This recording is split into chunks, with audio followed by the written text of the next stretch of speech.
Systematic review की जो methodology है, किस तरीके से किया जाता है, स्टेप बाय स्टेप हम किस तरीके से सिस्टमैटिक रिव्यू को परफॉर्म करते हैं, पहले हम वो देखेंगे, फिर उससे बाद हम देखेंगे मेटा एनालिसिस कैसे होता है, फिर दोनों का फ़र्क देखेंगे। Let's jump into it. Systematic review की मेथोडोलॉजी जो है वो बहुत ही आसान है, स्टेप बाय स्टेप हम इसको देखेंगे और हमारे पास इसके जो स्टेप्स हैं मैंने टोटल डिफाइन किए हुए, दोज आर एक्चुअली 12। ठीक है, 12 हमारे पास टोटल इसके स्टेप्स हैं। पहली बात, सबसे पहले सिस्टमैटिक रिव्यू के अंदर आप क्या करते हैं, डिफाइन करते हैं रिसर्च क्वेश्चन को।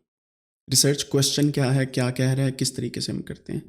एंड इसके लिए आप स्ट्रक्चर्ड फ्रेमवर्क लाइक पीको, ये वो वाली पीको नहीं है अगेन जो दुपट्टों के इर्द गिर्द होती है, बहनें करवाती हैं, तो वो जो पीको है वो डिफरेंट होती है। This is population, intervention, comparison and outcome. But you can use this PICO model. इसको अगर आप गूगल पे सर्च करेंगे you will find a model जिसकी बेस पे आप क्वेश्चन को डिज़ाइन करते हैं। Then brings us to PICOs which is adding study design in PICO। ठीक है, तो यह कह लो कि PICO में अच्छे वाले कलर्स को आपने ऐड कर दिया, so that will bring us to PICO and PICOs। आगे जो है clearly specify what you aim to investigate and there are many other models जो हम आने वाले दिनों में देखेंगे to design your question। ठीक है, ये पहली बात होगी। clearly specify when you aim to investigate, what you aim, sorry not when, what you aim to investigate। आपने exactly in writing लिखना है कि आप करना क्या चाह रहे हैं, फाइनल क्वेश्चन लिखना है। पहला स्टेप ये हो गया। Second step is to develop a protocol. आपने प्रोटोकॉल डेवलप करना है। कैसा protocol? You have to outline the methodology, criteria जिसमें inclusion and exclusion criteria of studies हमने देखा था और देखेंगे, for study selection and analysis approach. And then you have to register the protocol with databases like PROSPERO to ensure transparency and prevent duplication.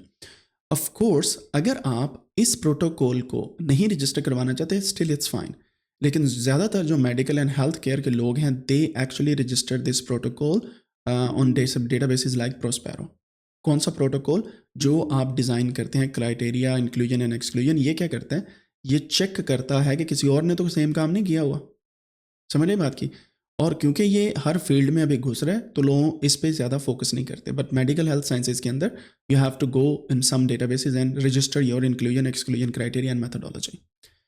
Then it brings us towards the third point, establish inclusion and exclusion criteria, जिसके बारे में बात हुई थी। You have to define criteria for selecting studies। Of course meta analysis and systematic review क्योंकि जितनी भी studies publish हो गई हैं उसकी बेस पे होता है, so you need to define the criteria based on aspects like population, intervention, outcome, study design and publication date। ठीक है, and then you have to ensure that criteria are specific to reduce bias and maintain relevance। मतलब study की बात हम कर रहे हैं, qualitative analysis on something like blood pressure पे, और आपके पास जो स्टडीज़ आ रही हैं वो लिवर पे आ रही हैं। अगर ये को रिलेटेड नहीं है you don't need to take that. इसकी एक और मिसाल देता हूँ, आप बैक्टीरिया पे स्टडी करना चाह रहे हैं और आप फंजाई रही है, so you need to ensure कि आपका जो क्राइटेरिया है उसमें बाइस ना हो। ठीक है, जो चीज़ आपने जहाँ पे रखी है इंक्लूजन एक्सक्लूजन क्राइटेरिया पे, you have to check that. चौथा स्टेप हमारे पास है जनाब, perform a comprehensive literature search, और इसमें हमने बड़ी ही डिटेल में काम करना है। This step takes a lot of time. PubMed, Web of Science, Scopus, Cochrane's library, IEEE, there are many databases online जिसके बारे में हम पढ़ेंगे, और उन डेटाबेसेस से आप पेपर्स को निकालते हैं। आप डायरेक्टली जर्नल्स में नहीं जाते, you have to go towards databases. और आप में से काफ़ी लोग ऑलरेडी इस चीज़ को जानते हैं, उन्होंने काम किया हुआ है, सो दे नो कि ये स्टेप बहुत ज़्यादा टाइम लेता है। फिर आप ग्रे लिटरेचर को भी इंक्लूड करते हैं, for example conference proceedings, thesis वगैरह, टू मिनिमाइज पब्लिकेशन वाइज। वो चीज़ें जो अभी तक पब्लिश नहीं हुई, ग्रे लिटरेचर, या ऐसी चीज़ जो पब्लिकेशन के पास नहीं है बट दे हैव फाइंडिंग्स, तो आप लोगों से कॉन्टेक्ट करते हैं और उनकी स्टडीज़ को भी ऐड करते हैं।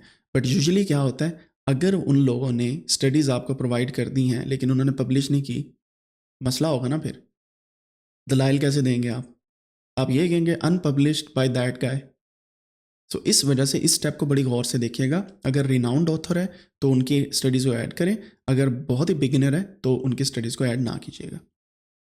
फिर आपने कीवर्ड्स डिज़ाइन करने इस पे, तो हमारे अच्छे खासे लेक्चर्स जो ऑलरेडी मौजूद हैं, but we will see again search terms, keywords and filters हम कैसे यूज़ करते हैं और किस तरीके से हमने कंप्रीहेंसिव लिटरेचर सर्च करनी है।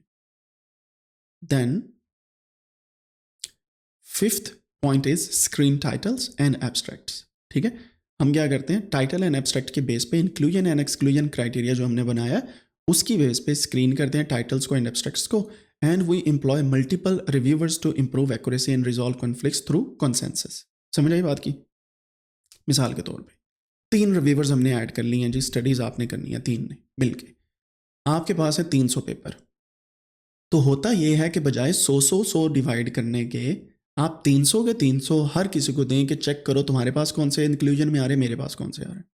ठीक है, फॉर एग्जाम्पल 20 ऐसे 300 में से 200 ऐसे पेपर हैं जो तीनों ही एग्री करते हैं कि ये इंक्लूजन या एक्सक्लूजन में आने आने हैं। ठीक है, विदाउट एनी कॉन्फ्लिक्ट। कॉन्फ्लिक्ट होता है कि एक बंदा कह रहा है इंक्लूजन, दूसरा कहता है इसको एक्सक्लूड करो। आपने क्या करना है, फिर तीनों ने इकट्ठे बैठना होता है, फिर तीनों ने डिसाइड करना होगा कि आप भैया आपने क्यों इसका इंक्लूजन में किया। वो कहता है मैंने इस वजह से किया, आप कहते हैं क्यों निकाला, आप कहेंगे इस वजह से। तो आप फिर बैठ के डिस्कस करते हैं प्रॉपरली कि अच्छा ये इंक्लूजन में जाना चाहिए कि नहीं।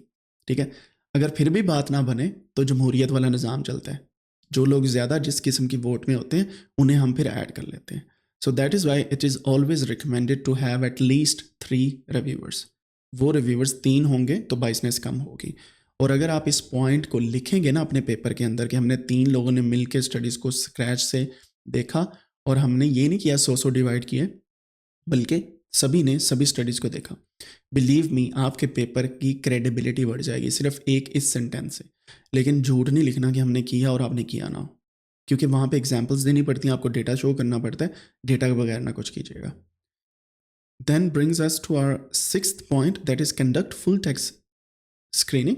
आप फिर पूरे के पूरे पेपर पढ़ते हैं जो रिट्रीव किए हैं, उनकी बेस पे चेक करते हैं किसको निकालना है किसको नहीं निकालना, और दोबारा से इंक्लूजन एक्सक्लूजन क्राइटेरिया को चेक करते हैं। ठीक है, एंड देन आप इसमें एक और चीज़ लिखते हैं, आप document reasons for excluding articles at this stage. यहाँ पे आपने बताना होता है कि मैंने क्यों एक्सक्लूड किया, रीज़न। क्योंकि आप पूरा पेपर पढ़ रहे हैं, तो अगर वैसे उठा के कर देंगे और बताएंगे नहीं ना, तो फिर आपका काम जो है आपने किया है वो डॉक्यूमेंट नहीं हो रहा, और जब आपका काम किया डॉक्यूमेंट नहीं हो रहा तो आप खुद को धोखा दे रहे हैं, किसी को नहीं दे रहे। रीज़न आप अगर बताएंगे कि क्यों किया, देन क्रेडिबिलिटी और इंक्रीज कर जाएगी। आपने देखा था ना स्टार्ट में मैंने आपको बताया था, यू नीड टू रिड्यूस बाइस। वो बाइस ऐसे रिड्यूस होनी है कि आप दलाइल देंगे कि मैंने ये स्टेप लिया, ये स्टेप लिया, ये स्टेप लिया। और जब रिव्यूवर्स आपके पेपर को पढ़ते हैं ना जर्नल्स के, वो इस तरह के क्वेश्चन पूछते हैं कि हाँ भी डेटा कैसे पकड़ा आपने, डेटा को कैसे स्क्रीन किया, कौन से पेपर्स जो आपने निकाले किस बेस पे निकाले। सो ये आपने सब कुछ लिखना होता है। Then we have extract data from selected studies. आप स्टैंडर्डाइज फॉर्म बनाते हैं, एक्सेल की शीट्स बनाते हैं और उसमें डेटा निकालते हैं। ठीक है, एंड अल्हम्दुलिल्लाह मैं और मेरी टीम मिल के हम इस पे एक एप्लीकेशन डेवलप कर रहे हैं जो ओपन सोर्स अवेलेबल होगी। आप वहाँ पे जाके इंशाल्लाह इसको यूज़ कर पाएंगे और आपका ऑटोमेटिकली फॉर्म बिल्ड करके आप डेटा निकाल पाएंगे। Otherwise you can create your own Excel की शीट्स, जो हम इस लेक्चर्स में आने वाले लेक्चर्स के अंदर देखेंगे। एंड देन हमारे पास है access the quality of studies. आप में से कितने लोग हैं जिन्होंने ये स्टेप किया है, अभी तक नहीं किया होगा। ठीक है, ख़ासतौर पे वो लोग जो सिस्टमैटिक रिव्यू कर रहे हैं। You need to evaluate the methodological quality of each study using tools like Cochrane's risk of bias tool, जिसको आरसीटीज फॉर आरसीटीज, और Newcastle Ottawa scale for observational studies. ठीक है, ये बेसिकली 2 ऐसे टूल्स हैं जो ऑब्जर्वेशनल स्टडीज़ के लिए यूज़ होते हैं। ऑफ कोर्स ज़्यादातर मेडिकल साइंस की स्टडीज़ के लिए यूज़ होते हैं। तो अगर आपके फील्ड में ऐसा टूल ही कोई नहीं available, still you need to check कि जिन लोगों ने पेपर्स की मेथडोलॉजीज मेंशन की हैं, क्या उनका मेथड ऑफ डूइंग रिसर्च ठीक था या नहीं। और प्लस आपने जो डेटा निकाला है वो हर एक पेपर की क्वालिटी को कैसे चेक कर रहे हैं। पहली क्वालिटी हमारी ये है कि हमने डेटाबेस ही तगड़े वाला लेना है, स्कोपस वेब ऑफ साइंस। तो जो फारिग पेपर होने वो वहीं से निकल जाने हैं। दूसरा कहाँ पे आना है क्राइटेरिया, आपका full text screening plus abstract and title की स्क्रीनिंग। तीसरा यहाँ पे आएगा क्वालिटी को आपने एक्सेस करने after selecting the papers, and usually Meta analysis के अंदर this is most important point. ठीक है, मैं आपको ये भी बताऊंगा, सिस्टमैटिक रिव्यू के अंदर भी किया जाता है। And then you need to document and report the risk of bias. Risk of bias का मतलब क्या है कि हो सकता है कि जो पेपर किसी का मेथड बहुत अच्छा लिखा है, किसी का कम अच्छा लिखा है, तो उसमें बाइसनेस कितनी आ रही है। यानी कि एक ही लैब के 6 पेपर हैं तो सारे के सारे अगर सही लिखे हुए हैं तो इसका मतलब बाइसनेस होगी नहीं। आपने ये रिस्क ऑफ बाइस चेक करना होता है। कैसे चेक करते हैं, उसके मेथड्स हैं, we will see in future. Then हमारे पास सिंथेसाइज द डेटा। हम क्या करते हैं, क्वालिटेटिव सिंथेसिस करते हैं फॉर नॉन न्यूमेरिकल डेटा और स्टडीज विद डिफरेंट डिजाइंस। ठीक है, फिर आता है क्वांटिटेटिव सिंथेसिस, जहाँ पे मेटा एनालिसिस स्टार्ट हो जाता है। ये है वो पॉइंट। और ऑफ कोर्स आपको स्टार्ट में ही जब आपने अपना फॉर्म बिल्ड करना है, अगर आप मेटा एनालिसिस कर रहे हैं, you need to add the columns जहाँ पे क्वांटिटेटिव डेटा निकालना है। फॉर्म में नहीं होगा तो क्वांटिटेटिव डेटा नहीं निकलेगा। एंड ऑफ कोर्स आपने पहले क्वेश्चन सोचना है कि मैं मेटा एनालिसिस करना है या सिस्टमैटिक रिव्यू करना है, ठीक है। For comparing studies using statistical methods to calculate an overall effect size, and then you have to access heterogeneity among studies, जिसको हम आई स्क्वायर स्टेटिस्टिक्स भी बोलते हैं। एंड अगर आप आर जानते हैं ना, ये चुटकियों का काम है, इवन सेकेंड्स में ये काम हो जाता है, ठीक है। And that is Y I would recommend कि आप आर की सीरीज़ को ज़रूर देखें। ऑफ कोर्स इस लेक्चर के एंड पे मैं आपको 2 रिसोर्सेज देने वाला हूँ, स्टैटिस्टिक्स आप कहाँ से सीख सकते हैं और आर कैसे सीख सकते हैं, टू गाइड सिंथेसिस। एंड वो दोनों जो हैं आर और स्टैटिस्टिक्स के लेक्चर मैं डिस्क्रिप्शन में भी दे दूंगा, ताकि आप लोग उससे फ़ायदा उठा सकें। यहाँ पे आप करते हैं सिंथेसाइज डेटा। सिंथेसाइज का मतलब होता है डेटा आपके पास आ गया, अब उसकी फिगर्स बनाओ, अब उसको एनालाइज करो, कौन सी टॉप 10 है, कौन सी टॉप 5 है, क्या चल रहा है, क्या नहीं चल रहा, and you can create multiple figures out of that. And then हमारे पास जो अगला है, overall quality of evidence. Evidence का मतलब होता है जब आप मेटा एनालिसिस या सिस्टमैटिक रिव्यू कर रहे हैं, आप डिफरेंट स्टडीज़ को पढ़ते हैं, हर स्टडी को हम एविडेंस बोलते हैं, और जब आप उन्हें कंबाइन करके एक सिंथेसाइज करके एक फॉर्म देते हैं, that is combined evidence, that is called systematic review, ठीक है। यानी कि जितने भी एविडेंसेस हैं उनको मिला के एक एविडेंस बन गया। उसको भी हम चेक करते हैं। फ्रेमवर्क हमारे पास जैसे ग्रेड है एक टूल, जिसको हम बोलते हैं grading of recommendations, assessment, development and evaluation. यानी कि आप शुरू से एंड तक ग्रेडिंग करते हैं हर पेपर की, समझ आई। जब हर पेपर को ग्रेड करेंगे ना, एट द एंड आपके पास उनका एवरेज निकाल के या मीडियन निकाल के आप कहेंगे ओवरऑल हमारी स्टडी की ये ग्रेड बनती, समझ आई बात की। और ये ऑटोमेटिकली टूल्स अवेलेबल हैं जो आपको हेल्प आउट करते हैं to rate the quality of evidence. Consider factors like study limitation, consistency, precision and publication wise. तो ये सारे के सारे फैक्टर्स होते हैं। फॉर एग्जाम्पल मैं मिसाल देता हूँ, आपने कभी फॉर्म फिल किया जहाँ से पूछा जाता है कि आपके टीचर ने आपको कैसा पढ़ाया? कभी वो फॉर्म फिल किया जिसमें यह पूछा जाता है कि आपके टीचर्स कैसा पढ़ा रहे हैं? होता है ना। उसमें क्या होता है, 1 से लेकर 5 तक स्केल होता है, और उस स्केल के ऊपर आप क्लिक करते हैं, चेक करते हैं या कुछ भी करते हैं। सेम आपने यहाँ पे ग्रेडिंग टूल के साथ करना है, the best one, the worst one, ठीक है, और उनका नंबरिंग देनी है। और ये बड़े ही एहतियात से काम करना है। एहतियात ज़रूरी है, otherwise this would result in something very wrong. और मुझे पता है पाकिस्तान के अंदर जब वो ग्रेडिंग पूछते हैं ना, तो हम भी मुंह उठा के हम ही इधर उधर का 5 5 5 5 3 3 3 3 2 2 2 2 1 1 1 करते हैं। That is totally wrong. करता मैं भी ऐसे रहूँ, लेकिन अब आके समझ लगी दैट वाज रॉन्ग। या तो वो टीचर बेचारे को अच्छे मार्क्स मिलते थे, ऊपर से बाद में अगर कोई वैल्यूएशन का क्राइटेरिया या बुरे। अब जब मैं खुद टीचर बना हूँ, यहाँ पे आके लोगों को पढ़ा रहा हूँ, तब पता चला है कि भाई जब आपको कोई ग्रेड करता है ना, और यूनिवर्सिटी बड़ा क्लियर होती है उस चीज़ को देखने में, फिर समझ आती है आप कैसा पढ़ा रहे हो। इवन वो लाइनों में लिखते हैं कि आपका ये गलतियाँ थी, इसको इम्प्रूव करें, फलां चीज़ थी, इसको इम्प्रूव करें, एंड नेक्स्ट टाइम ये इसको इम्प्रूव करें। That's how the quality of education is improving here. Anyhow, this is what you can do, access the quality, and आप बाकी factors को भी check करते हैं। Then आता है जी हमारे पास 11th point, that is interpret and discuss findings। ये वो point है जिस पे काफ़ी लोग डगमगा जाते हैं, इंटरप्रिटेशन नहीं करने आती। और वो लोग जो इस लेक्चर को सुन रहे हैं और उनके सर से गुजर रहा लेक्चर, या उन्हें जमाइयाँ आ रही हैं, या वो इधर उधर देख रहे हैं, जो सही तरीके से सुन नहीं सकते, वो सही तरीके से इंटरप्रेट क्या करेंगे। इसकी मिसाल मैं आपको लिटरल एग्जांपल देने वाला हूँ, अभी सुनिएगा। आप हैं जी कहीं पे गए हुए, वो कहीं क्या है, कोई किसी की स्पीच है या मोटिवेशन स्पीकर है वहाँ पे आया हुआ, या आप ये कह लें कि वहाँ पे कोई रिलीजियस स्पीकर आया हुआ है, ठीक है। अब आप वहाँ से सुन के आए हैं, और घर आते ही आपसे कोई पूछ लेता, अच्छा वहाँ पे गए थे यार, मैं तो नहीं जा सका, मुझे बता सकते हो उन्होंने क्या क्या बोला? अगर आपने सही से सुना नहीं होगा तो इंटरप्रेट क्या करेंगे भाई? समझ आई बात की। So listening is important to speak and replicate. Exactly आप सेम नहीं कर सकते, लेकिन at least to deliver the information, ठीक है। सेम उसी तरीके से, क्योंकि आप राइटिंग कर रहे हैं, रीडिंग इंपॉर्टेंट है। आई समझ? यहाँ पे अगर आपने इंटरप्रेट करना है, डिस्कस करनी है फाइंडिंग्स को, अगर आपने जो पेपर सेलेक्ट किए उन्हें पढ़ा ही नहीं होगा तो कैसे कर लेंगे? समझ आए? सो इस वजह से extensive reading is necessary for Meta analysis and systematic review. और वो लोग जो एक्सटेंसिव रीडिंग नहीं करते उन्हें पता ही नहीं होता मेटा एनालिसिस में कौन सी फिगर कैसे आनी है। सिस्टमैटिक रिव्यू की फिगर्स बनाते वक्त उनको बड़ी परेशानियां होती हैं फिर, क्योंकि उन्हें स्टैंडर्ड्स का नहीं पता ना कि अगर मैंने कंट्री की फिगर बनानी है कि कंट्री कहाँ कहाँ से पेपर लिया, तो मैप बनना है, क्या बनना है, लाइन प्लॉट बनना है, बार प्लॉट बनना है। जब पढ़ेंगे तो आपको समझ आ नहीं जाएगी कि इतने इतने पेपर्स में ये चीज़ें लिखी हुई थी, उन्होंने बार प्लॉट बनाया था, क्यों बनाया था, बिकॉज ऑफ दिस। तो आप वहाँ से इन्फॉर्मेशन लेके उनको यूज़ करते हैं।